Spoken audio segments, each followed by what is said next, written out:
여러분, 우리 학교를 샬롬하고 뒤에서부터 인사합니다. 감기도 기침이 많네요. 저도 목이 많이 잠겼습니다. 이해해 주시고 인사합니다. 할렐루야. 샬롬, 샬롬, 샬롬, 샬롬, 샬롬, 샬롬, 샬롬. 하나님 사랑합니다. 여러분, 주 안에서 사랑합니다. 네, 오늘 말씀의 기적이네요. 그래서 특성이 생명이 주 말씀이었네요. 말씀에 대한 반응, 믿음이 깊어질수록 하나님의 권위가 드러나죠. 아까 우리 천재재변이죠. 쓰나미로 인해서 벼랑간에 휴가 가가지고 아주 즐겁게 놀던 한 가족이 이렇게 뿔뿔이 흩어지고 죽을 위기에서 다시 가족이 만나지는 그러한 내용. 언제 어떤 일이 어떻게 일어날 줄이는 아무도 알 수가 없죠. 사도행전의 역사는 두 가지 기적이 교차되고 반복되면서 나타나는 게 오늘 13장 42절에서 52절까지 우리 함께 본 내용입니다. 첫 번째, 성령님의 역사로 말미암아 나타나는 기적. 예, 물리적 기적이라고 말할 수가 있죠. 태어나면서부터 한 번도 걸어보지 못한 사람이 걷기도 하고, 또 아나니아와 삽비라 같이 거짓말을 해가지고 그냥 그저 시간 간격으로 문지방을 넘어서면서 그 자리에서 엎드러져서 죽는 사건. 제일 억울한 죽음이다.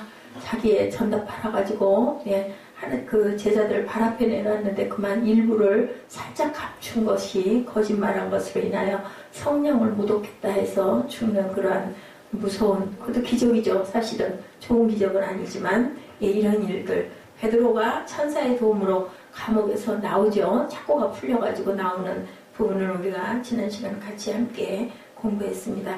더러운 귀신들이 막 뚝뚝 떨어져 나가고, 막 그저 개고품 물고 막 뒹굴고 그러다가 그 속에서 귀신 떨어져 나가고 그거 고친다고 하다가 또 사람을 죽이는 교회들도 있어서 그것도 좀 조심해야 될 부분이긴 합니다.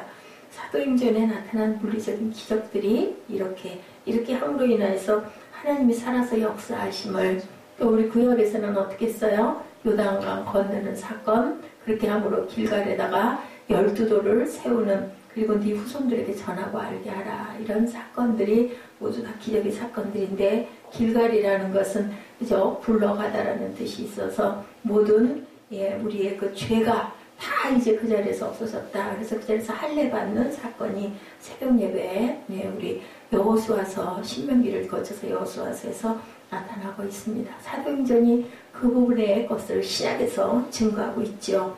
두 번째 기적은 그리스도의 말씀이 성령 충만한 성도들을 통해서 전해짐으로 사람들의 삶이 변화되는 것. 사람들의 삶이 변한다는 것도 기적이에요, 사실은. 왜냐하면 사람들은 관성의 법칙이라고 그러죠. 자기 자리로 다시 돌아가려고 하는 그러한 그 심리적인 것들이 있어서 변한 것 같은데, 또 어느 상황 되고 보면은 전혀 변하지 않은 모습을 우리가 보기도 합니다. 존 라인 목사님은 이것을 도덕적 기적이라고 표현하기도 합니다. 내면이 변화되어서 새로운 삶을 사는 기적. 나눔도 여러분들 도덕적 기적이에요. 아까 우리 대표기도 하시는 집사님, 나눔을 절대로 잊어버리지 말게 해달라. 맞아요. 근데 이것도 사실은 도덕적 기적이죠. 내 것 남한테 자꾸 주는 거 좋을 리가 없어요. 그런데도 우리는 그 나눔을 기쁨으로 나눌 수 있는 것, 이것이 변화된 삶입니다. 하나님의 은혜로 내가 한 게 아니라 나의 나됨이 하나님의 은혜인데 내가 살았다는 것도 내 것도 없다라고 여겨야 나눔이 아깝지가 않은 거죠. 내 거라고 여기면 뭐 하나도 줄 수가 없어요. 나 이거 뼈 빠지게 벌어가지고 그 번 돈으로 산 것들인데 내가 왜 나눠줘? 이런 마음이 들 수가 있기 때문에. 그런데 우리는 크리스찬들은 내가 벌어서 번 것이 내게 아니죠. 하나님께서 나에게 일할 수 있는 능력도 주시고 일터도 주시고 건강도 주셨기 때문에 내가 이렇게 한 달 동안 열심히 일해서 이만큼 소득을 받았으니까 이건 내게 아니라 하나님 겁니다. 이면은 얼마든지 나눌 수가 있죠. 내가 움켜잡고 있어도 아까 같이 일순간에 그죠? 아무 생각 정말 없었는데 그런 참사를 당하리라고 누가 알았겠어요. 근데 사람의 힘으로 할 수 없는 일들이 세상에는 너무 많다라는 것. 스데반 집사가 복음을 전하자 수많은 돌이 날라왔는데 스데반 어떻게 했어요? 얼굴이 영광스러운 모습으로 저들의 죄를 저들에게 돌리지 마소서 하고 웃으면서 돌아갈 수 있는 거 이것도 기적이에요. 어떻게 그 무서운 돌을 뭐 돌이 돌덩어리 조그만 거 하나 두 개 던져줘도 우리가 그거 아파가지고 그 상처를 받는데요. 그 돌이 그런 돌이 아니죠. 사람을 죽이는 돌이 그냥 빗발치듯 튀어와가지고 온몸을 난타를 해서 죽는 지경인데도 얼굴빛이 해같이 밝았다. 왜냐하면 천상에 계시는 예수 그리스도를 보았기 때문에 죽는 게 하나도 죽음이라는 느낌이 들지 않았을 겁니다. 자신을 돌로 치는 수많은 사람들 앞에서 그들을 용서하며 죽는 것. 예수님이 그러셨죠? 똑같이 내 영혼을 받아주옵소서 그리고 죄를 저들에게 돌리지 마옵소서 하고 돌아옵니다. 우리가 눈에 보이는 것만 쫓아가던 사람이 믿음을 따라 사는 것. 이것도 기적이에요. 사실은. 그렇죠. 눈에 안 보이는데. 근데 하나님의 나라는 눈에 보이는 걸로 만든 게 아니에요. 뭘로 만들어졌어요? 태초에 하나님이 천지를 창조하시니라. 어떻게 써요? 수면 위에 그리고 흑암 위에 거기에 무엇이 성령이 빛이 있으라 하면서 빛이 있었어요. 뭘로? 말씀으로 지어졌기 때문에 보이는 게 아니라 그건 뭐예요? 들리는 거예요. 들리는 거. 여러분들 귀가 열리셔서 하나님의 음성이 들리시기 바랍니다. 제가 전하는 말씀은 성경 말씀이에요. 성경 말씀이 여러분들 마음에 딱 꽂혔을 때 내 의지나 내 지식이나 내 머리로 믿지 않고 마음으로 가슴으로 믿게 되면 그때부터 우리의 변화가 온다라는 거죠. 진정한 삶의 변화는 도덕적인 기적이다. C.S. 루이스가 말합니다. 순전한 기독교라는 책에 도덕이 3가지 사항과 관련이 있다라고 얘기하는데요. 첫째, 공평하고 정의롭게 살아감으로 서로가 조화를 이루는 것이 도덕과 관련이 있다. 맞죠? 그죠? 공평하고 그리고 정의롭게 살아감으로 조화를 이루죠. 서로 정의를 잘 실현하고 가는 것. 정말 도덕적인 그러한 관련이 있습니다. 두 번째, 다른 사람과 관계뿐 아니라 자신의 내면을 정돈하고 조화 있게 살아가는 것이 도덕적인 관련이다. 그렇죠? 내 마음 다스리는 거 아주 중요하고 아주 귀합니다. 지킬 만한 것보다 마음을 지키라. 셋째, 창조된 우주와 역사 그리고 인류가 나아가는 목적과 관련이 있다는 것이다. 의미가 무엇인가? 역사와 우주와 인류가 나아가는 방향이 도덕과 연결되지 않으면 문제가 된다라는 거예요. 그렇죠. C.S. 루이스는 이 책에서 이것을 편대를 이뤄서 항해하는 선단에 비유하고 있습니다. 수많은 배들이 함께 항해할 때 첫 번째로 중요한 것은 부딪히지 않아야 된다. 여러분들 아시죠? 바다에도 뱃길이 있고 하늘에도 길이 있습니다. 비행기가 그냥 가는 게 아니죠. 그냥 다니다가는 충돌을 합니다. 배도 마찬가지입니다. 뱃길을 벗어나게 되면 그냥 적군의 배 아니면은 그쪽 경계선으로 들어가서 그래서 우리 학생들 바다의 해리 그죠? 몇 미터까지 경계가 돼 있는 어떤 그런 것들 우리 눈에는 보이지 않는데 그게 다 보이는 거죠. 선장들이 키를 잡으면 그것이 딱 앞에 계기판에 나타나는 거 우리 영화 같은 데 볼 때 나타나죠. 이렇게 두 번째 각자의 배가 건강해야 된다. 뱃길을 절대로 벗어나서는 안 되고 그 다음에 배가 어떤 배가 타이타닉호가 뭐라 그랬어요? 대단한 암초에 부딪혀서 깨져서 그것이 주저앉은 게 아니라 작은 틈새 지을 때 만들 때 그것이 조그만한 실수로 조그만한 어떤 틈새들이 있었는데 거기로 물이 계속 들어오고 있었다라는 게 나중에 과학자들의 그 진단에 의한 발표입니다. 중요한 것은 뭐 해야 된다? 엔진 상태가 양호해야 되고 지어질 때 배가 완벽하게 방수가 잘 돼서 지어져야 된다. 세 번째, 올바른 목적지를 향하고 있어야 된다. 진정한 도덕의 문제입니다. 우리가 어디에서 나서 무엇을 하다가 어디로 가는지를 알고 살아야 된다. 내가 왜 태어났으며 왜 살고 있는지 무엇을 해야 될 것인지를 정확하게 내 목적을 내가 살아가는 목적을 알아야 된다. 하나님의 말씀을 믿는 사람들은 세 번째 차원의 도덕을 꼭 생각해야 된다. 우리는 어디서 와서 무엇하다가 어디로 가고 있는지 우주와 역사가 인류가 어떤 방향으로 가고 있는지 어떤 목적을 위해서 창조되었는지를 꼭 생각해 볼 때 알아야 된다. 어떤 의미가 있는지를 깨달을 때 도덕적인 기적이 일어난다라는 거. 뭐가 변해요? 내 삶이 변한다는 거죠. 내 삶의 변화가 일어납니다. 도덕적 기적은 자신과 주변 사람과 조합뿐 아니라 인류와 역사, 우주의 창조, 목적 가운데 자신의 존재 목적을 깨달는 것이다. 진리를 깨닫는 거죠. 진정한 삶의 변화가 일어나고 기적이 나타납니다. 시험 문제 그 문제 나왔었는데 그 답이 어떤지 지금도 궁금한데 아무런 걱정이 안 돼요. 지식을 잘 전달해야 된다 아니거든요. 하나님의 지혜를 우리가 깨달아 알아가야 된다. 지식이 아니라 여러분들 하늘에서 주시는 건 지혜입니다. 그리고 세상에서 주는 것, 내가 공부해서 배운 것들은 지식이라는 것을 꼭 아시고 우리가 머리로 생각하면은 예수를 믿지를 못해요. 눈에 보이지가 않기 때문에. 눈에 보이지 않는 말씀을 가슴으로 받으시기를 주님의 이름으로 축복합니다. 자, 여기 본문에 나타나는 안디옥, 지난번에 어떻게 써요? 비스디아 안디옥 얘기라고 다른 지명을 쓴 것, 바나바와 사울이 파송된 수리아 안디옥이 아니다. 거기서부터 뭐라고 불려졌다고 그러죠? 크리스티아니스 해가지고 크리스찬이라는 이름이 붙었다고 그러죠? 그것은 수리아 안디옥인데 오늘은 비스디아 안디옥에서 일어난 사건입니다. 신약 성경을 보면 수리아 안디옥 교회와 비시디아 안디옥 교회 똑같은 지점도 똑같고 교회들도 이름이 같은 안디옥, 수리아 안디옥입니다. 안디옥이라는 것이 굉장히 중요하고 안디옥 교회들이 많은 것은 거기서 크리스찬이라는 이름이 불려졌기 때문에 거기에 특별한 의미를 붙이고 있습니다. 수리아 안디옥 교회가 우리가 아는 안디옥 교회예요. 비시디아 안디옥은 해발 1000m 정도 되는 산간 지역, 아주 조그마한 마을에 있는 그런 곳이고 요새와 같은 도시였다라고 나타납니다. 아우구스티스 황제의 신전이 있는 곳이고 당시 로마 제국의 중요한 도시들은 군인들이 주로 세웠다고 합니다. 그곳은 이방 문화와 우상숭배로 가득했던 도시에 누가 갔어요? 바나바와 사울이 들어가죠. 하나님의 말씀을 전하자 이제 막 뒤집어졌어요. 놀라운 역사가 일어납니다. 누가 함께 하셔서? 하나님이 함께 하셔서.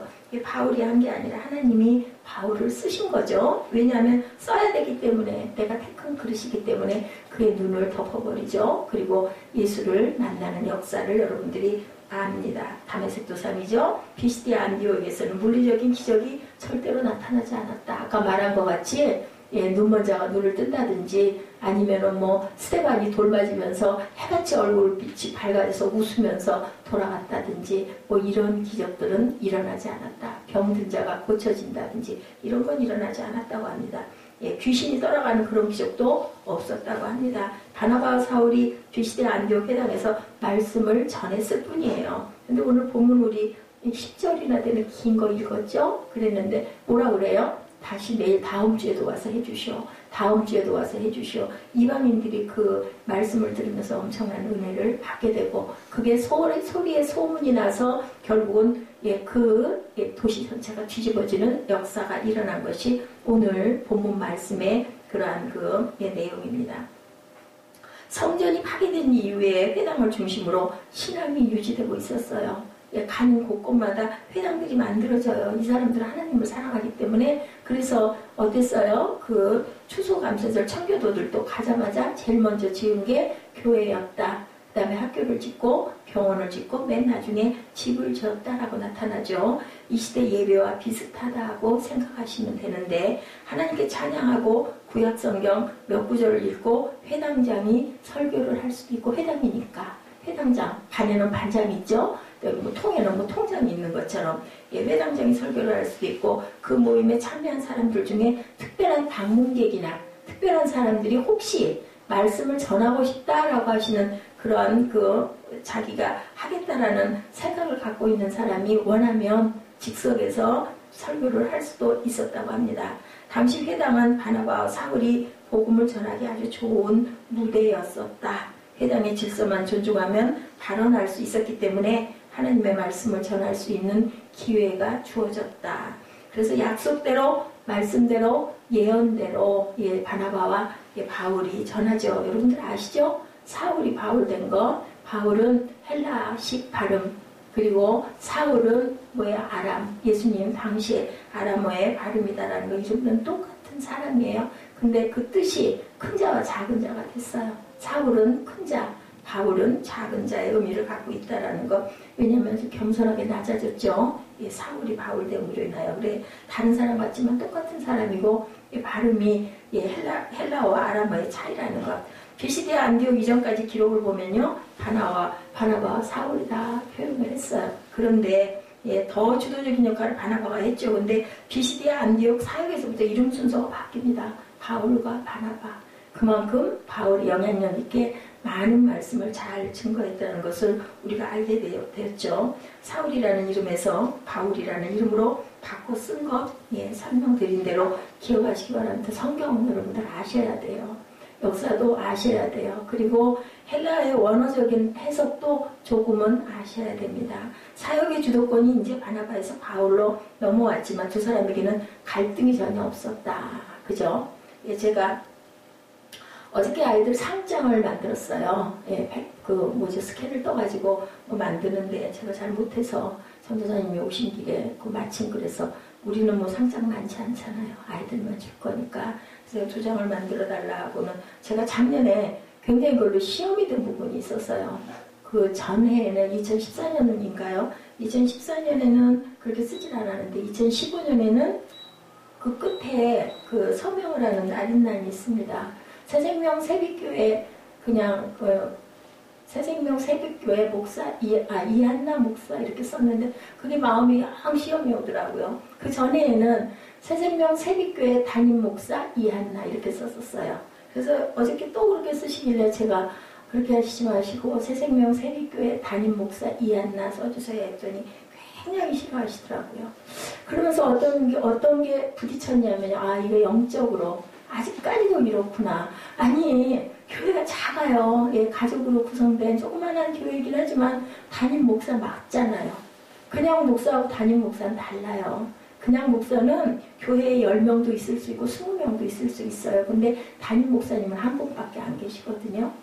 근데 그게 왜 그렇게 자꾸 시험에 드는 부분일까? 그게 굉장히 싫다고 그러시더라고요. 그 싫을 이유가 없잖아요. 그거 뭘까요, 여러분들? 영적인 부딪힘이에요. 사단이에요. 사단이 그 마음을 주는 거예요. 인정을 못 하겠는 거죠. 왜 인정이 안 될까요? 난 그게 지금도 이해가 안 가요. 그래서 아주 굉장히 한동안 좋지가 않았었어요. 아주 마음이 안 좋았었어요. 근데 마음에 담대함이 오더라고요. 그건 잘못된 거다. 근데 여기 지금 보니까 제가 오늘 이 말씀을 왜 드리냐면 바울과 바나바가 이끌어서 사울이 왔잖아요. 설교하러 이렇게 도와달라고 그래가지고 안디옥 지난번 수리 안디옥 때 그래가지고 바울이 알려졌거든요. 원래 그 설교를 할 수 있는 사람이 아니었어요. 왜냐면 예수 믿는 사람은 너무 핍박을 하고 잡아다 가뒀고 그리고 죽이고 막 이랬기 때문에. 그런데 바나바가 옆에서 엄청 보호했죠. 그리고 이 사람이 정말 은혜를 받았다. 말씀 들어봐라 막 이래가지고 지금으로 보면 광고를 한 거예요. 그랬는데 이제는 바나바와 바울이 아니라 바울과 바나바가 됐어요. 그러면 어떻게 보면은 바나바가 조금 마음이 섭섭할 수도 있을 것 같아요. 근데도 여기에 말씀이 나타났죠? 전혀 그런 부분에 서로의 부딪힘이 없었다. 이게 성령으로 하나 된 사람들의 모습이에요. 근데 그게 아니고 그것으로 인하여 상처를 받는다든지 자격지심을 느낀다든지 막 그런 마음이 들면 사역을 하면서 그런 마음이 들면 그거는 사람이 아니라 사단이에요. 그거를 깨달아야 되는데 몇 년이 지났는데도 아직도 제가 7년이거든요. 잘하든 못하든 간에 7년째 이 자리에 서 있고 어제는 밤을 꼬박 새웠어요. 여기서 계속 저 온풍기하고 싸우면서 온풍기하고 싸우려고 있었던 게 아니라 이렇게 집중을 못해가지고 일이 너무 많고 사람에게 신경을 쓰다 보니까 막 집중이 안 되더라고요. 저는 그릇이 그 그릇인 거예요. 사람 신경 잘 쓰고 섬김 잘하고 많이 다니고 많이 교제하고 전도하고 다니고 이런 분들도 계세요. 근데요 여러분들 아셔야 될 게 있어요. 혼자는 절대 못해요. 사모님이 계셔가지고 사모님 역할을 잘 해주시거나 뒤에서 뒷바라지를 해서 목사님을 잘 뽑히라거나 근데 여자 목사님들은 그런 부분을 이중고를 안으면 정말 너무너무 힘들어요. 그럼 주변에 손발이 많아야 돼요. 그게 아니고 혼자서는 말씀 제대로 영감을 제대로 받을 수가 없어요. 근데 어젯밤에 그렇게 추웠는데도 13도까지 내려가더라고요. 그렇게 추웠는데도 정말 제가 이렇게 깔고 앉아있는 그 조그만 요 전기요가 없었으면 아마 못 있었을 거예요. 지금도 이 몸 많이 얼어가지고 아주 그냥 밤새 꽁꽁 언 거죠. 근데도 마음은 너무 자유하고 평안하더라고요. 그러니까 하나님이 은혜를 아주 힘들 때 은혜를 보여주시는구나라는 것을 제가 느꼈습니다. 오늘 제가 말씀을 여러분에게 다 못 전할 수도 있어요. 분량이 너무 많아서. 왜냐하면 계속 주시니까. 그러니까 아침까지 6시간 넘도록 교회에 그냥 있다가 가서 샤워하고 아이들 깨워가지고 데리고 왔거든요. 하나님의 은혜는 참 놀랍다. 그리고 강하고 담대해져야겠구나라는 게 제가 이거 도덕적인 기적입니다, 여러분들. 엄청난 기적을 제가 체험을 했습니다. 뭐 사람 막 죽은 사람이 일어나고 안전병이가 일어서는 게 기적이 아니라요. 이게 바로 기적입니다. 구약의 역사를 관통하면서 여러분들 구약을 꼭 아셔야 됩니다. 구약과 신약은 짝이기 때문에 신약을 은혜를 받으려면 구약을 아셔야 맞다. 제가 어저께 그런 감동이 굉장히 많이 왔어요. 출애굽으로 시작해서 광야 시대 사울왕, 다윗왕, 세례 요한, 예수 그리스도까지 증거가 어디에요? 구약의 역사가 다 증거되어 있어요. 그것이 우리 신약에 보면은 오늘 사도행전도 마찬가지고 전부 짝으로 아까 우리 그 세빈 예배 때도 그죠? 이사야의 예언이 누가 그죠? 세례 요한의 그때 그대로 이루어지는 것. 이사야 말씀이 그대로 똑같이 반복이 되죠. 대상에 맞춰서 회당에 모인 사람들은요, 구약성경 내용을 조금 알고 있는 사람들, 그래서 그 사람들에게 맞춰서 복음을 전했어요. 근데 사도행전 1장에서 7장에 나오는 아레오바고 광장에 모인 이방인들은요, 구약성경을 모르는 사람들이에요. 회당에 모인 사람들은 구약을 좀 알고 성경을 좀 아는 사람인데, 사도행전 1장에서 7장에 나오는 아레오바고 광장에 모인 사람들은 구약성경을 잘 모르는 사람들이었다. 바울이 그 사람들에게는 어떻게 복음을 전할까? 구약성경 이야기를 그들에게는 하지 않았다라고 그렇게 강조가 되어 있습니다. 사도행전 10장에 나오는 약속대로 약속하신 대로라는 단어, 그걸 보면은 하나님께서는 약속하신 대로 유대인에게는 어떻게 했어요? 바울이 유대인에게는 유대인과 같이, 자 헬라인에게는 헬라인과 같이, 율법 없는 자에게는 율법 없는 자 같이, 율법 있는 자에게는 율법 있는 자 같이 내가 되었다라고 바울이 고백을 해요. 그래서 그런 얘기 있죠? 거기에 수준에 맞춰줘야 된다고. 내가 너무 박식한 박사라고 해서 내 박사의 어떤 그 지식을 가지고 막 보통 사람들에게 얘기하면 하나도 못 알아들어요. 그러니까 유대인에게는 아니까, 구약을 아니까 거기에 맞춰주고, 헬라인들은 모르니까 모르는 것에 맞춰주고, 이렇게 바울은 그 사람들의 모습으로 같이 낮아져가지고, 그래서 선교사들이 저기 원주민들에게 파송이 돼서 가면은 거기 식구가 돼야 돼서 거기 법을 제일 먼저 알아야 된대요. 생활 풍습도 알아야 되고, 그런 얘기 있죠? 허깅하고 끌어안는 게 어느 나라에서는 막 그렇게 금지가 되어 있기도 하고, 그것이 아주 수치스러운 일이기도 하고, 막 이런 것처럼 그 문화를 꼭 알아야 된다. 그래서 사도행전 10장에 약속대로 약속하신 대로라는 단어가 아주 또렷하게 나와 있는데요. 하나님께서 약속하신 대로 다윗의 자손 가운데 구세주를 이스라엘에게 보내주셨는데 그 사람이 바로 예수다. 사도행전 13장 23절에 예수에 관해 성경에 기록된 모든 말씀대로 행한 뒤 이렇게 나와 있습니다. 예수를 나무에서 끌어내려 어디다 묻었어요? 무덤에다가 묻어버렸어요. 근데 하나님이 가만히 안 두시고 하나님께서 어떻게 했어요? 꺼내가지고 살리셨어요. 여기서 우리가 알아야 될 진리가 있습니다. 죽어야 산다. 누구를 통해서? 아들 예수 그리스도를 통해서 하나님께서 보여주신 것, 죽어야 산다. 죽지 않으면, 제대로 죽지 않으면, 제가 어저께 저기 심었던 파를 꺼내가지고 저기 국에다 넣는다고 다듬었는데 속이 텅텅 비어있고 말라 배틀어져가지고 이파리만 조금 있고는 아무것도 없어요. 근데 오래된 파를 심어놓으면 그게 물을 잘 흡수하고 양분을 잘 먹으면 파가 잘 자라는데, 그렇지가 못하면 결국 골아서 그냥 죽는 거죠. 그래서 제대로 못 죽었구나 하면서 제가 그 부분을 또 깨달았어요. 죽어야 사는데 죽어도 어떻게 죽어야 돼요? 성령 안에서 잘 죽어야 된다. 그래야 잘 살고 영생이 여러분들과 저에게 주어진다라는 건 기억하시기 바랍니다.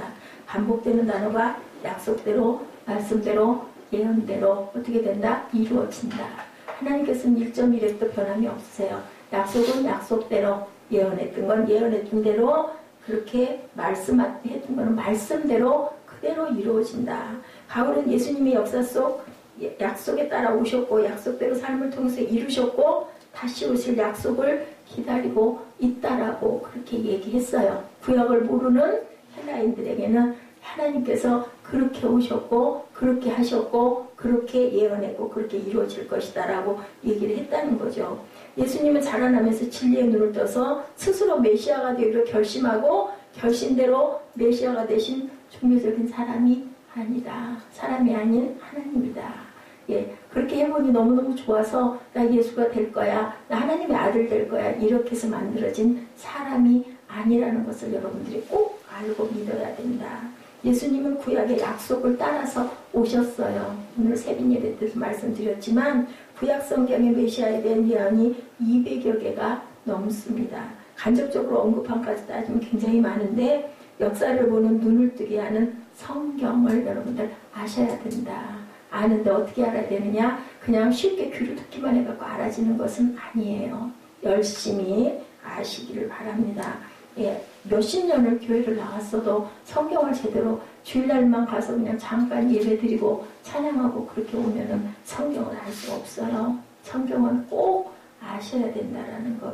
구약의 역사를 통해 나타나는 것은 이스라엘 민족만이 아니라 온 우주의 역사를 창조하신 하나님이 인간을 구원하기 위해서 이스라엘 민족을 먼저 택하고 그 민족을 통해서 메시아가 보내졌다. 근데 이게 유대인들의 아주 그 잘못된 부분이죠. 우리는 뭐라고요? 선민, 선택된 민족이다. 그리고 헬라인들 너희들은 아니야. 너희들은 이방이냐. 그래서 아주 헬라인들이 그것으로 인하여 굉장히 아주 마음에 상심이 컸었다고 그래요. 근데 바울이 얘기를 한 거예요. 그게 아니다.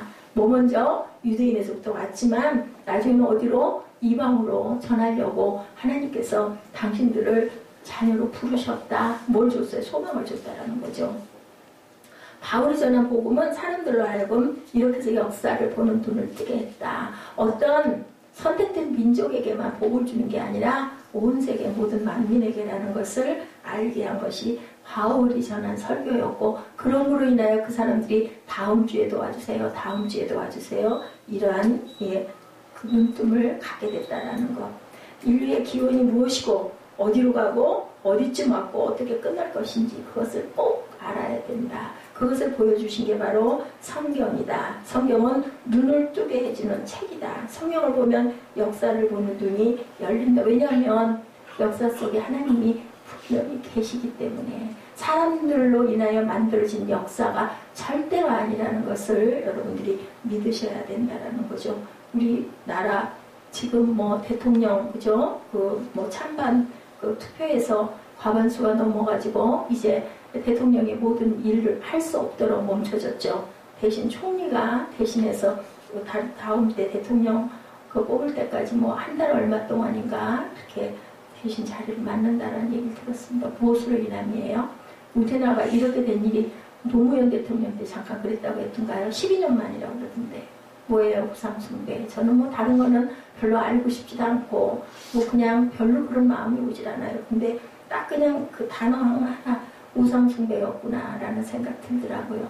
뭐 만들어놨었어요? 금송아지 만들어놓고 절했잖아요. 이스라엘 민족들이 광야 또 신산에 십계명 받으러 올라간 모세가 그 사이에 밑에서는 금송아지 우상 만들어놓고 절하고 빌었어요. 그래서 돌판 십계명을 깨뜨려버리죠. 그런 사건. 뭐예요? 결국은 그거는 사망이에요. 사망. 근데 그래도 우리나라 선진들이 정말 교회 되게 기도 많이 하고 그동안 또 순무부의 그 선열들도 굉장히 많았고 그래서 그나마 이만큼에서 이렇게 해서 드러나고 그쳐진 게 참 감사하고 한편으로는 여성 대통령이 앞으로는 당분간은 내가 살아있는 동안은 못 나오겠구나 이런 생각을 해봅니다. 성경은 미래에 대한 예언을 하고 예언이 이루어졌고 다른 예언이 주어지고 이루어진 것을 보여주는 것이 바로 성경이라는 것을 여러분들 믿어야 되고요. 구약 성경에 있는 말씀이 나랑 무슨 관계가 있냐는데 아니에요. 구약의 말씀이 오늘 저와 여러분에게 주시는 말씀이라는 것. 그래서 바이블이 그렇게 세계 베스트셀러 1위예요. 시대가 2000년 전이나 1000년 전이나 500년 전이나 그리고 50년 전이나 지금이나 똑같이 성경은 진리라는 걸 변하지 않는 게 진리거든요. 저희들 초등학교 때 중학교 때 배웠던 과학이 지금은 막 굉장히 많이 달라져 있잖아요. 그건 진리가 아니에요. 지식이었던 건데 지식이 조금씩 더 연구되다 보니까 발전되다 보니까 아니라는 게 밝혀졌다는 것을 아셔야 됩니다. 인류의 창조부터 종말에 이르기까지 하나님이 주신 역사를 읽을 때 여러분들 분별력이 생긴다는 것을 믿으시기 바랍니다. 그것이 바로 진정한 믿음이다. 믿음은요 여러분들 말씀의 바탕 위에 서 있어야 믿음이 흔들리지 않아요. 말씀의 바탕이 서 있지 않으면 흔들려요. 어느 성함이 자꾸 되다 보면 이러다가 내가 죽는 거 아니야? 이러다가 내가 어떻게 되는 거 아니야? 나 이거 사기당하는 거 아니야? 이런 부분의 마음들, 교회는 나가서 뭐래? 이런 마음들 자꾸 오죠. 근데 하나님은 살아계시거든요. 아까도 얘기했지만 우리 장막집은 잠깐 있는 전도서 12장이죠. 우리 장막은 잠깐 많아봐야 80년, 요즘에 100세 시대라고도 하지만 100세가 돼가지고 뭘 얼마나 움직이겠어요. 저도 움직이는 게 조금만 움직이면 힘이 들어가지고 설교 준비를 못하는 거. 몸에 육신이 있고 나면 아무것도 할 수 없어요. 힘이 들어가지고 자든지 쉬든지 그러고 나야 정신이 납니다. 그렇기 때문에 우리는 항상 건강해야 됩니다. 영육간의 건강함이 첫째라는 것을 아셔야 됩니다. 그것도 누가 주세요? 하나님이 주시죠. 바울이 일어나 손짓하며 말해요. 16절에 이스라엘 사람들도 하나님을 경외하는 이방 사람들이여 내 말을 들으시오. 이렇게 시작이 되죠. 16절 Listen to me. 네, 우리 중등부 학생들 영어 공부하니까 잘 알죠? 들으시오. 내 말 좀 들으시오. Listen to me 입니다. 비시디아 안디옥 회당에 모인 사람들이 바울의 설교를 듣고 이래서 변화됐다. 어떤 사람들이요? 당신들 이방 사람들이요? 하고 부르는 거예요. 내 말을 좀 들으시오. 첫 번째 말씀에 대한 무관심. 네, 어떻게 도덕적 기적이 일어나요? 첫 번째는 무관심의 단계였다. 구약의 말씀이 어떻게 이루어지고 있는지 전혀 감동이 없어요. 뭔 얘기를 하고 있는 거야. 난 모르겠는데 모르면 들어가지고 이해가 되겠어요? 그럼 모를 수밖에 없죠. 말씀이 어떻게 살아있는지를 알지 못하는 사람들이 바울의 설교를 듣고 말씀 속에 살아계신 하나님을 만나게 되는 거 얼마나 반갑겠어요? 그죠? 못 만났던 사람 몰랐던 거 깨달아 알면은 그래서 저는 어젯밤에 엄청 기뻤거든요. 이거구나. 이래서 이런 말씀을 이렇게 하셨구나. 그래서 밤을 새우는구나. 그래서 성경을 읽으면 몇 방 며칠을 하면서도 계속 손에서 그걸 떼지 못하고 꿀송이 같은 꿀맛이라는 소리를 그래서 하는구나. 이걸 좀 다들 알았으면 얼마나 좋을까. 똑같은 말씀인데 내 말씀의 줄기를 따라가다 보면 막 그런 기쁨이 오는 거죠. 두 번째는 갈망이 생겨요. 그래서 갈망이 생기다 보니까 하다 보니까 6시 40분이 됐더라고요. 아이고 빨랑 가서 씻기는 해야 되겠고 애들 깨워야 되는데 그래서 끊었어요. 추위 같은 거 그런 거 속에서는 막 얼음이 오는데 온몸이 얼어가지고 뜨거운 물에 들어갔다가 나왔는데도 교회 왔는데도 막 온몸이 속에서 그렇게 한기가 그렇게 막 올라오더라고요. 감기는 말도 못하죠. 약 계속 먹고 그런데도 기쁘더라고. 이게 바로 세상에 줄 수 없는 기쁨이구나. 여러분들 그런 감동이 있으시기 바랍니다. 무서운 게 없어요. 이렇게 하다가 내가 잘못되면 어때요? 하나님 데려가시면 되죠. 바울과 바나바를 그 뒤에 따라옵니다. 이제 많은 유대 사람들과 유대교로 개종한 경건한 사람들이 바울과 바나바를 따라와요. 그들은 그 사람들과 함께 얘기를 나누고 하나님의 은혜 가운데 계속 머물러 있으라고 권합니다. 여기 좀 계세요. 여기 좀 계세요. 가지 마세요. 붙드는 거죠. 그 다음 안식일에는 이 도시의 사람들이 거의 다 주의 말씀을 듣기 위해 모였다. 42절에서 44절 말씀에 그렇게 나타나고 있죠. 우리 42절에서 44절 잠깐 같이 합독합니다. 그들이 나와서 사람들이 청하되 다음 안식일에도 이 말씀을 하라 하더라. 회당의 모임이 끝난 후에 유대인과 유대교에 입교한 경건한 사람들이 많이 바울과 바나바를 따르니 두 사도와 더불어 말하고 항상 하나님의 은혜 가운데 있으라 권하니라. 그 다음 안식일에는 온 시민이 거의 다 하나님 말씀을 듣고자 하여 모이니 유대인들이 그 무리를 보고 시기가 가득하여 바울이 말한 것을 반박하고 비방합니다. 이제 45절부터는 이제 유대인들이 막 비방하고 바울을 이제 그저 공격을 해야 되는 거죠. 반박을 하는 거죠. 뭐가 그런 게 어디 있어? 우리들에게 주신 말씀이지 그 사람들하고는 해당이 안 돼. 예를 들면 이런 말씀인 거죠. 네가 무슨 담임 목사야. 너까지 깨. 내가 너보다 훨씬 더 뛰어난데. 똑같은 얘기인 거죠. 그러니까 막 에이 소리가 나고 혈기가 올라오는 거죠. 근데 그거 아니죠. 제가 아주 부족하거든요. 굉장히 느리거든요. 그렇게 눈이 빠르지도 못해요. 10장 볼 때 나는 그냥 2-3장밖에 못 봐요. 근데 다른 것, 깊이 생각할 줄 아는 마음을 주신 것. 하나님이 보시는 눈과 사람이 주는 눈은 달라요. 세상 사람들이 볼 때는 그 사람이 훨씬 유능하고 똑똑하죠. 그러니까 니까짓 게 무슨 담임 목사야? 소리가 나오죠. 근데 하나님이 교회 세우라고 해서 세웠으니 담임 목사 맞죠. 교회 문이 닫혀도 담임 목사였던 새생명 셋교회 몇 년도에서 몇 년도까지 담임 목사 이해한다 맞아요. 근데 그게 왜 혈기가 나고 화가 나냐고요. 잘생겨야 담임 목사고 못생기면 아닌 게 아니에요. 못생겨도 그릇들이 따로 있어요. 여의도교회에서 그 얘기 한대잖아요. 구역장만도 지역장만도 못한 목사가 무슨 목사, 그게 무슨 목사냐. 근데 목사는 목사예요. 집사는 집사고. 집사가 목사보다 훨씬 충만해도 그 사람 그릇이 집사 그릇이고, 목사는 아주 부족해도 하나님께서 보시는 부분이 있으니까, 물론 내가 목사할래 해서 한 사람 말고 하나님의 영으로 받은 사람들은 그런 거죠. 그것은 우리가 인정을 해줘야 된다. 그래서 내가 은혜가 충만하고 내가 믿음이 충만하면 다른 타교의 목사님들도 목사님으로 존중할 줄 알아야 된다. 그 이상한 사이비 그런 목사들 말고 봤을 때 목사구나라고 여길 때는 항상 우리가 존중할 줄 알아야 된다.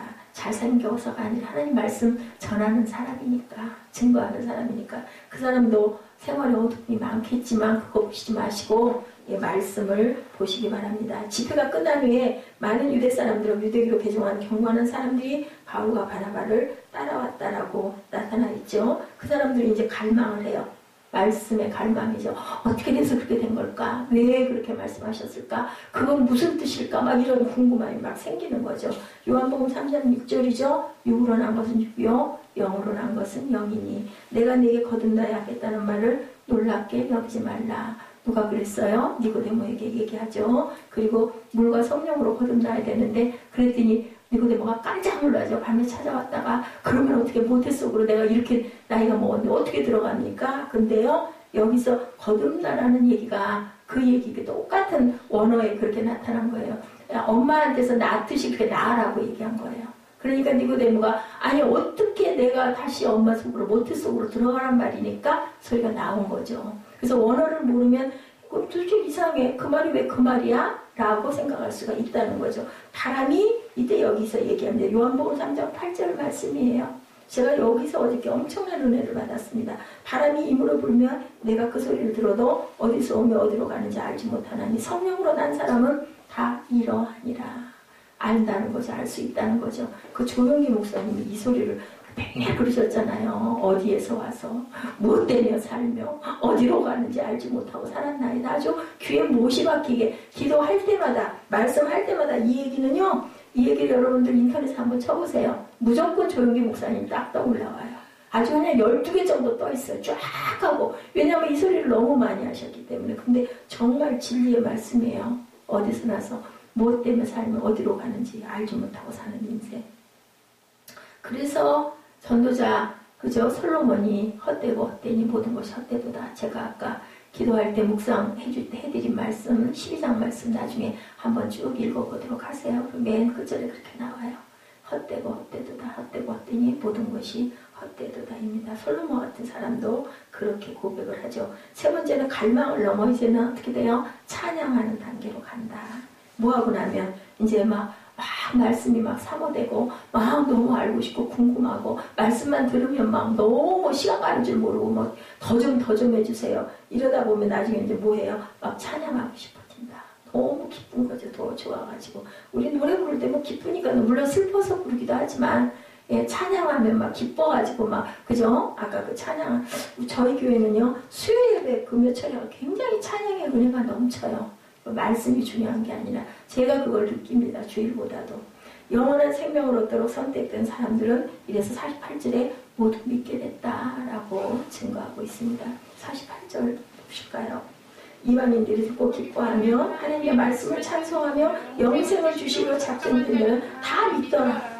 영생을 주기로 작정한 사람 어떤 사람일까요? 성령의 은혜를 받은 사람들. 마음에 감동이 오고 갈망이 오고 찬양하고 싶은 사람들은 뭐했다? 전부 다 다 믿더라. 믿으니까 믿음이 왜 와요? 이해가 되니까 믿는. 와 그렇구나. 옳지 그렇지. 손뼉을 치는 거죠. 그래서 다 믿게 됐다. 자 말씀에 대한 갈망을 통해서 역사를 깨닫는 사람들이 하나님을 찬양하게 됐다. 아까 제가 잠깐 말씀드렸죠.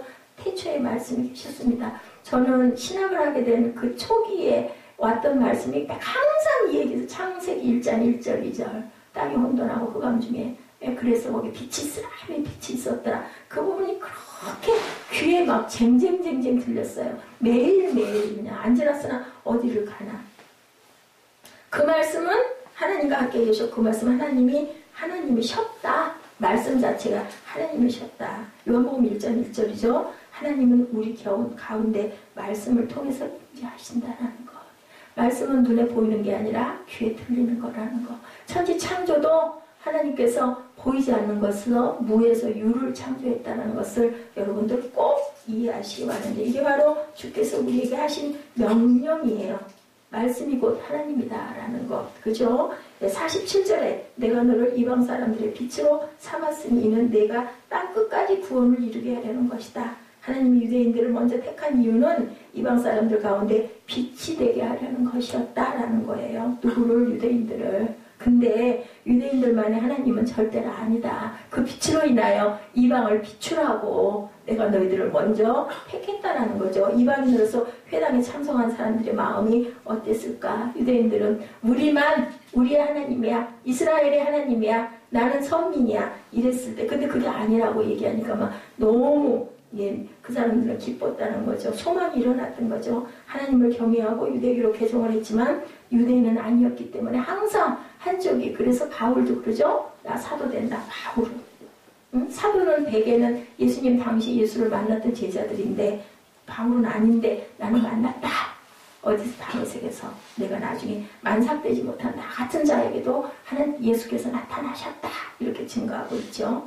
하나님을 경외하고 유대교로 개종을 했지만 유대인은 아니었기 때문에 항상 절름발이식이었는데 바울의 설교를 들으면서 그만 불끈 소망과 힘이 이 이방인들에게 주어졌다.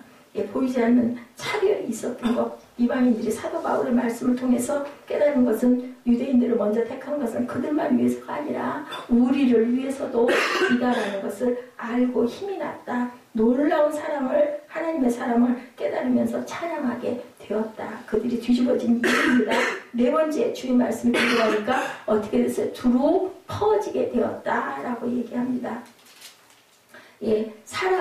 사람이 마음으로 믿어 의에 이르고 입으로 신하여 구원에 이른다고 그러죠? 여러분들 아시죠? 로마서 10장 10절 말씀입니다.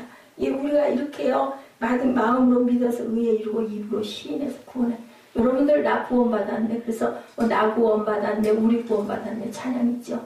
절대로 시인해야 된다는 것. 말의 혀의 권세가 얼마나 중요한지를 우리가 꼭 알아야 된다는 것. 하나님의 말씀에 대한 무관심에서 더 듣고 싶은 갈망의 단계로 이어 말씀을 찬양하는 반응이 그 다음으로는 말씀의 통로가 되어서 어떻게 돼요? 참된 믿음의 사람은 말씀의 통로로 입술로 시인할 줄 알게 된다. 어떤 사람들? 구원에 이른 사람들.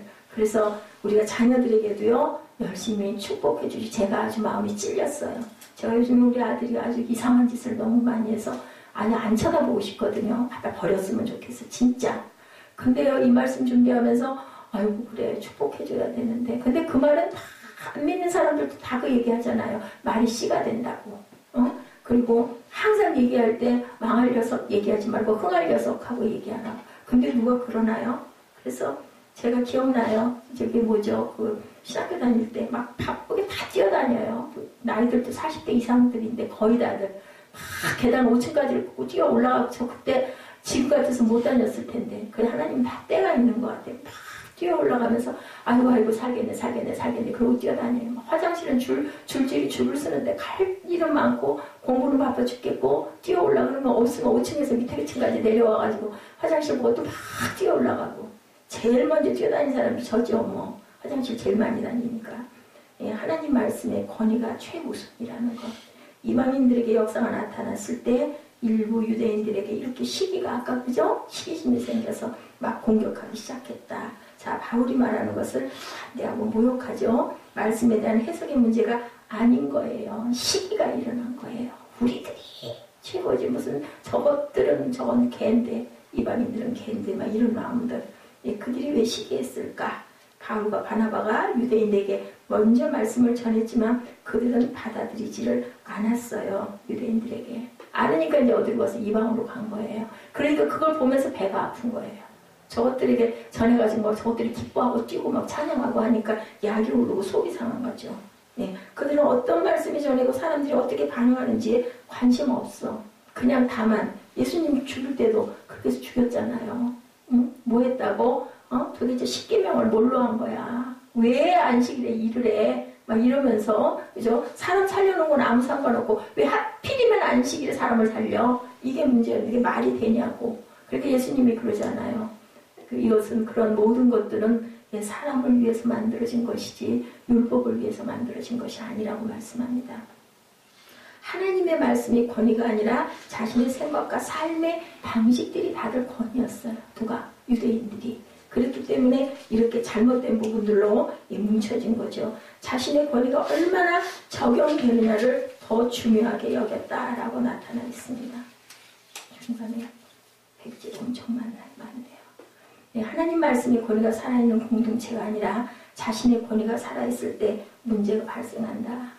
권위주의가 되면 안 된다고죠. 권위는 있어야 되는데 그게 중요하다. 비시디아 안디옥에서 물리적 기적이 나타나지 않음에도 불구하고 말씀에 대한 반응은 도덕적인 기적이 이렇게 나타났다. 뭔가 막 기적이 일어나 사람이 죽은 사람이 살아나고 이런 거 하나도 없었는데 여기서는 말씀의 은혜로 막 말씀의 감동이 막 와가지고 오라 막 그죠 무릎을 치는 거죠. 이 시대에 굉장히 필요했던 기적이고 뿌리 깊은 기적이 일어났다. 왜냐하면 말씀을 다 이해했으니까 말씀이 관통이 되니까. 그러니까 절대로 안 떠나는 거죠. 전혀 주일이면 아주 그냥 꼬박꼬박 그러니까 온 도시 전체가 다 일어나는 역사가 일어났다. 무관심에서 갈망으로, 갈망에서 찬양으로, 찬양에서 말씀의 통로로 변화가 된 모습이 오늘 본문의 말씀입니다. 불행한 자화상을 가지고 살아가는 사람들이 참 많은데요. 특히 부모님에게 사랑받지 못하고 자란 청소년들의 삐뚤어진 자화상 우리도 한번 생각해 봐야 되고 아직 이세가 없는 분들은 나는 어떻게 아이를 기를 것인가 어떻게 아이를 가족교육을 할 것인가도 잘 생각해야 할 부분입니다. 부모님의 사랑은 아이의 성장 발달과 자아상 형성에 굉장히 중요한 영향을 미친다. 그래서 그 찬양 있죠. 나는 사랑받기 위해 태어난 사람.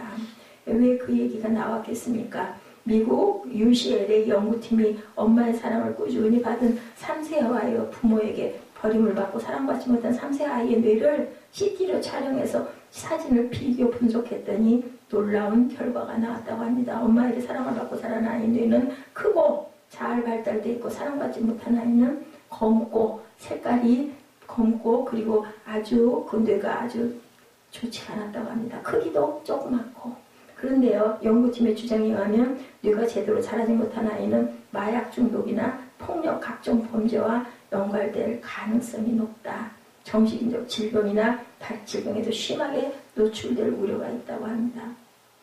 그래서 그로 인해 점점 많은 사람들이 병든 자화상을 가지고 고통 속에 살아가고 있는데 옛사람과 그의 자화상, 옛사람과 그의 자화상을 벗어버려야 된다. 그래서 이전 것은 지나갔으니 보라 새 것이 되었다. 그래서 창세기 3장 17, 8절입니다. 아담에게 이르시되 내가 내 아내의 말을 듣고 내가 네게 먹지 말라는 나무의 열매를 먹었은즉 땅은 너로 말미암아 저주를 받고 너는 내 평생 수고하여 그 소산을 먹으리라. 땅이 내게 가시던 불과 엉겅퀴를 낼 것입니다. 우리 하나님 말씀 안 듣고 우리 길 갈 때 바른 길로 잘 안 가면 어떻게 돼요? 이렇게 돼서 가시던 불과 엉겅퀴. 저는 이 말씀에서 내가 지금 가시는 동굴과 엉겅퀴를 내가 그것을 밟고 그것으로 몸을 찔리고 그러면서 거기서 하나님을 발견하고 살고 가고 있구나라는 생각이 들었어요. 여러분들 감동이 오는 대로 이해하시기 바랍니다. 로마서 5장 12절입니다. 오늘 말씀이 조금 문구들이 조금 있습니다. 조금만 참으세요. 로마서 5장 12절에 한 사람으로 말미암아 죄가 세상에 들어오고 죄로 말미암아 사망이 들어왔나니 이와 같이 모든 사람이 죄를 지었으므로 사망이 모든 사람에게 이르렀노라 라고 합니다. 모든 사람이 죄를 지었기 때문에 죄의 값은 사망으로 사망의 음부에 시달리면서 살고 있는 거. 잘 살아가는 분들 있죠. 집안도 좋고 혈통도 좋고 뭐 재산이 많아갖고 번쩍번쩍이 아니라 정말 참 제가 많이 부러웠었어요. 저 어린 날도 아주 평안하게 신앙생활 잘하면서 남도 잘 도우면서 드러내지 않고 시기질투 없이 그런 가정들 왜 그럴까요? 저주받지 않고 가시와 엉겅퀴 속에서 살지 않기 때문이고 그 길을 잘 못 밟아온 사람들은 예수를 믿으면서도 공고한 환난과 핍박이 엄청나게 많게 살아간다. 어떤 목사님 그렇게 얘기하더라고요. 1세대들이 제일 힘들다고. 그래서 목사가 3대만 내려가면 그 과정은, 그 가문은 생각해 볼 필요도 없이 정말 샬롬의 복을 누리고 산다라는 얘기를 해요. 그래서 1세대이기 때문에 여러분들과 제가 이런 것 같습니다. 두 번째, 잘못된 바라봄의 법칙. 자화상이 잘못되면 자화상을 바라보는 사람의 생애가 잘못되게 된다. 그래서 내가 내 자화상을 잘 그려야 되고 내 자녀에게는 항상 축복해야 된다. 전혀 잘못되어 있어도 축복을 해야 되겠죠. 예, 그렇게 하면 고쳐진다. 내 말에 혀의 권세가 그대로 되었다고 하나님께서 말씀을 하세요. 네가 그렇게 말했니? 내가 들었어. 그러니까 나 너 그렇게 해줄게. 예, 지난번에 누구였었어요? 그 얘기하죠. 자기 아들 팍 져줘. 5주이나 했으면 그렇게 했어요. 저 그거 이해해요.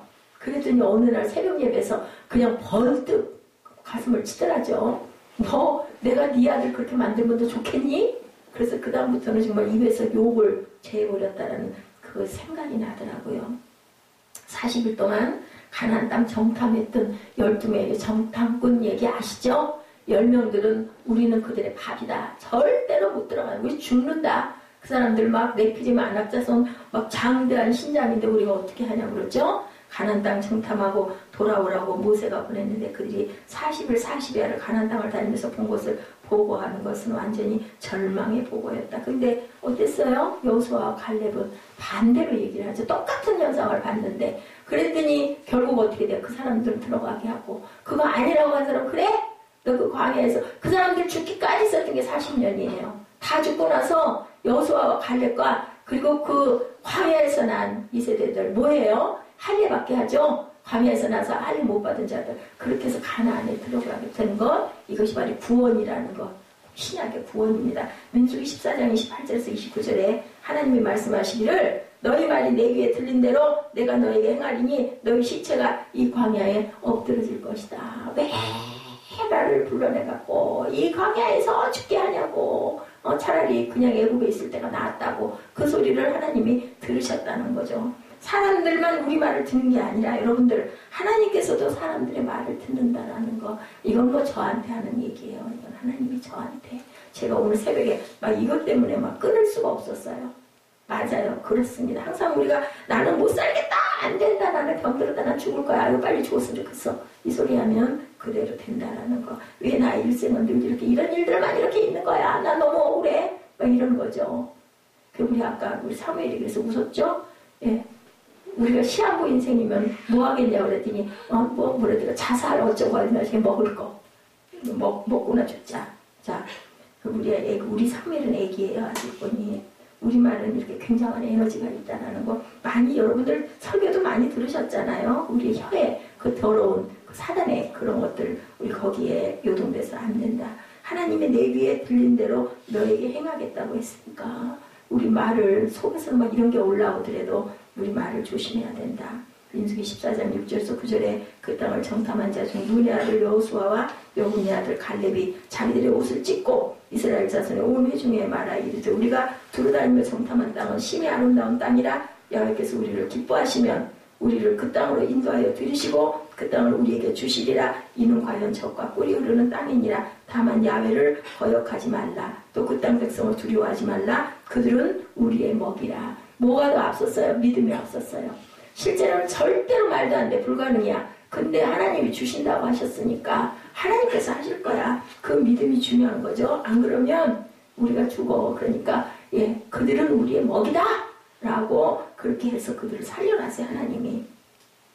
그래서 여러분들 긍정적인 말과 부정적인 말을 봤더니 부정적인 말이 5배의 위력이 있대요. 부부싸움을 했을 때도 그렇게 부정적인 말을 하면 긍정적인 말을 5배로 해야 그것이 회복이 된다라는 그러한 아주 그 연구가 나왔습니다. 우리가 항상 말할 때 긍정의 말을 하시기를 주님의 이름으로 축복합니다. 그리스도 안에서 그래서 거듭난 피조물이 된다. 내가 이제는 새것이 되었으니 보라 나는 새것이 되었다. 그래서 누가 말해요? 주는 그리스도시요 살아계신 하나님의 아들입니다. 누가?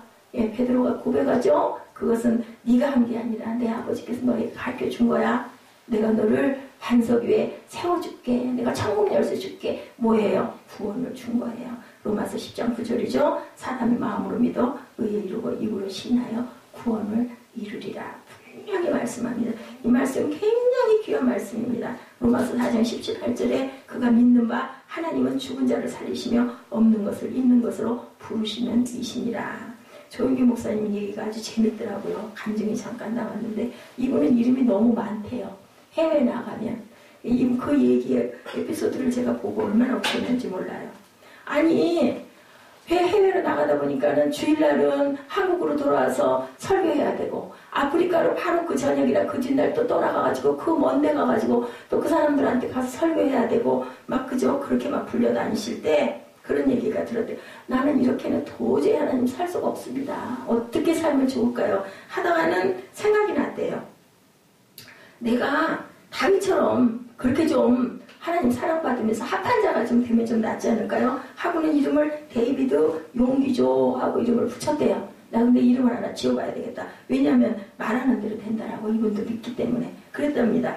다윗이 편안한 생활을 했다고 생각을 해보니까 이것도 아니더래요. 사울한테 쫓겨다니면서 10수년 동안 죽을 똥을 쌌잖아요. 결국은 그래서 그것도 아니네. 그러면 내가 바울이 좀 낫지 않을까? 바울 이름을 좀 따봐야 되겠다. 그래서 그렇게 얘기를 했대요. 다니면서 데이비드, 파울, 용기조 길어졌어요. 또 조금 더.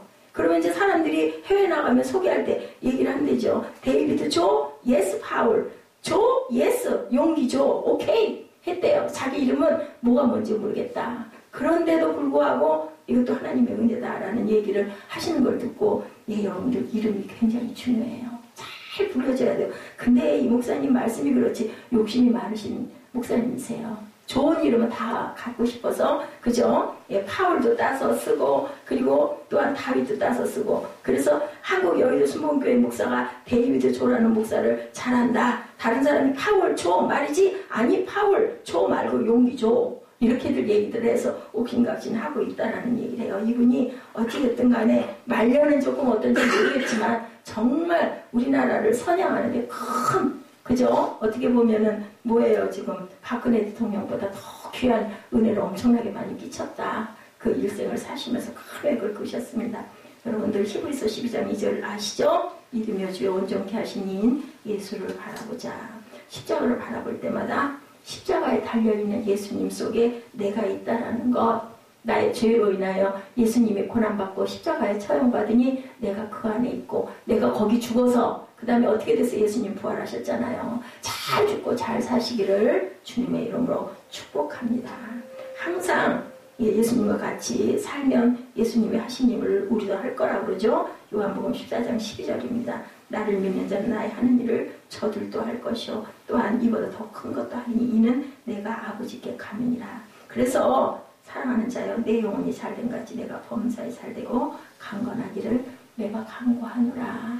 믿음의 주여 온전케 되시는 예수를 바라보시고 그죠? 영혼이 잘된 같이 범사에 잘되며 강건한 축복이 여러분들에게 있기를 주님의 이름으로 축복합니다.